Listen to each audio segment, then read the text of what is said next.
छोड़ी दरभंगा घुमाई देबो गे चल हमरा संगे घुमैले गे छोड़ी कुशेश्वर घुमाई देबो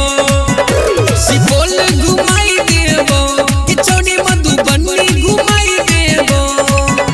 सुपौल घुमाई देबो गे छोड़ी मधुबनी घुमाई देबो गे चल हमरा संग गे चल हमरा संग चल हमरा संगे घुमैले गे छोड़ी मिथिला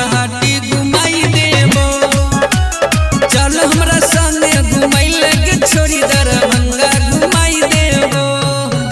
चल हमरा संगे घुमैले गे छोड़ी दरभंगा घुमाई देबो गे चल हमरा संगे चल हमरा संगे घुमैले गे छोड़ी खगड़िया घुमाई देबो चल हमरा संगे घुमैले गे छोड़ी दरभंगा घुमाई देबो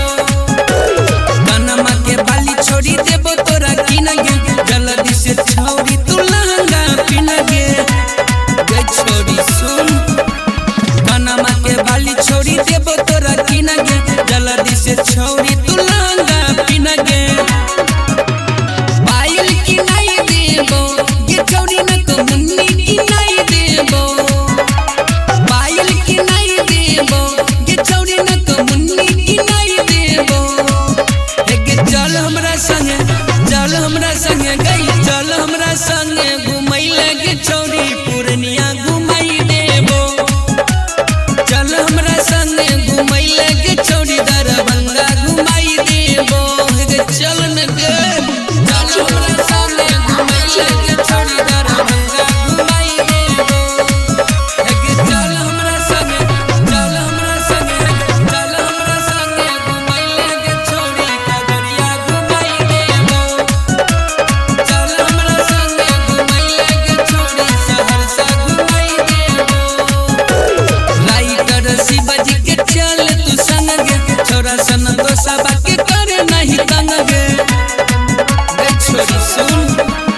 इंद्रकांत अकेला के चल तू संग गे छोरा अमर देव के करे नहीं तंग गे